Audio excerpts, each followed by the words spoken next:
I'm Caleb Brooks with the AHSAA Radio Network. We're at Etowah County Media Days. I'm joined by Coach Drew Noles, new head coach at Westbrook Christian. And Coach, you're making the move over from Etowah to Westbrook Christian. How excited are you to have a new start and to be in year one at a new place? It's been very exciting, and we loved our time at Etowah. Had great friends and was able to leave on good terms, and so that's always a good thing. And I wish those guys the best. But just the next step in their life, next chapter in their life, and we are excited.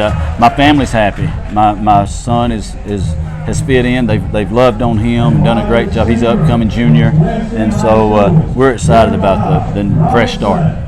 You guys last year at Etowah was a great season.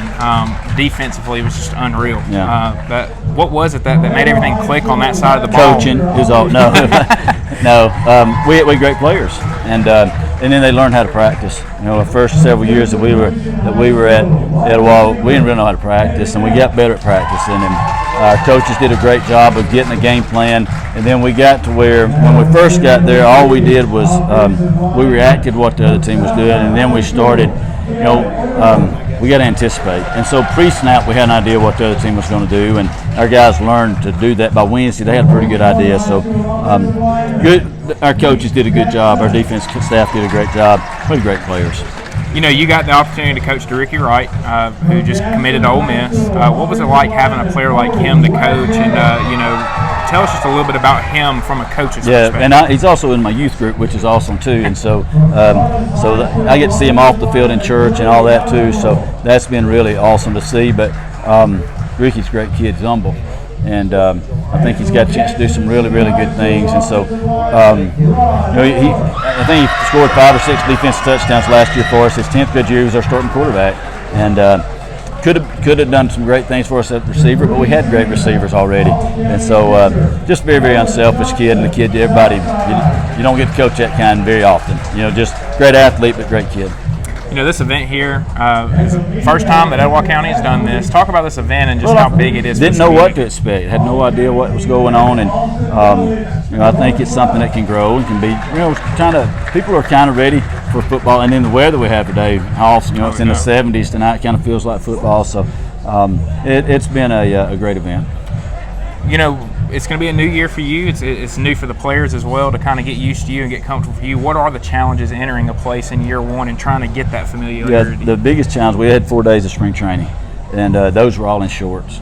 And our baseball team made the state championship game, and so we weren't able to get a lot of the foundation laid down that we wanted to get laid. So this summer's been very, very important, and we're getting there, but we're very vanilla right now. I mean, just very, very vanilla. And we got to grow as the season goes. We don't need to be the best we can be. I hope we're not the best we can be week 1 or week 2 or week 3. I hope we can continue to get better. And so that's the way our programs have always been set up to get better as the season goes.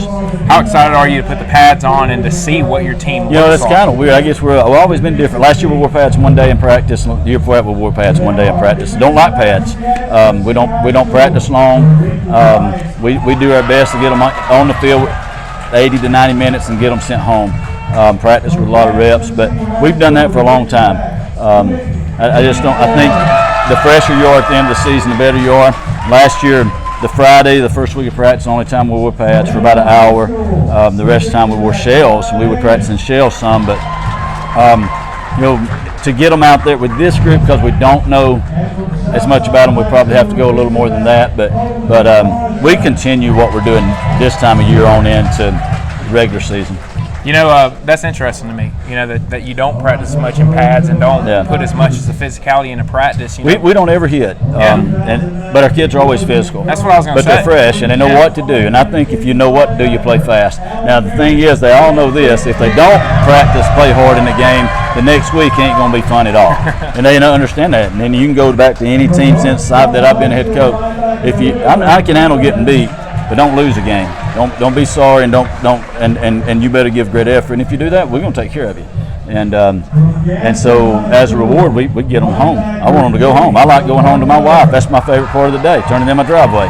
And so just how we are is our philosophy. And I think the more the kids want to be there, instead of sitting in English class dreading practice, let's get out there and let's knock it out and let's go to the house. And we'll play hard. our guys will play hard. So entering year one at a new school, what would be your expectations and the goals that you would set for this team? I've not seen a 2A game since I was dating. My wife went to Geraldine High School, and I got to see a couple of games when she was in school. So I don't know what to expect. I know it's football, and I would expect for us to get better as the season goes. But I know we got a very, very tough region. I mean, there's some really good teams in our region. Watching them, but we're going to be learning with the kids really, as far as what the anticipation, what to expect. And I think one of the strengths that we have is we're not going to play anybody both ways. And so at 2A level, we got a chance for that to be a positive for us. Feel like we got 8 offensive linemen that can play in varsity football and maybe 6 defensive linemen without having to cross over and play the other side. So we'll not start anybody both ways. And we don't have many kids in our school, but we've recruited our kids. And we told them we're going to practice 80 minutes. We're going to practice 90 minutes, and we're not going to go home with a headache every day. We're going to teach you how to play the game. And the kids have came out and bought into that, and that's what we're going to be. Anytime that you got that kind of depth at 2A, you got to enjoy that. Well, I think it's got an opportunity, especially early, to be an advantage for us, especially with this new 40-second clock that's coming in play this year. Yeah, you don't see many 2A teams that have 8 linemen that they feel like they can play. So that's a huge thing for y'all. Coach, thanks for taking the time to join me today. Good luck in year one. We look forward to seeing if you can carry the momentum that you built at Etowah last year over to Westbrook and what you guys are able to do this year. Thank you. Appreciate it.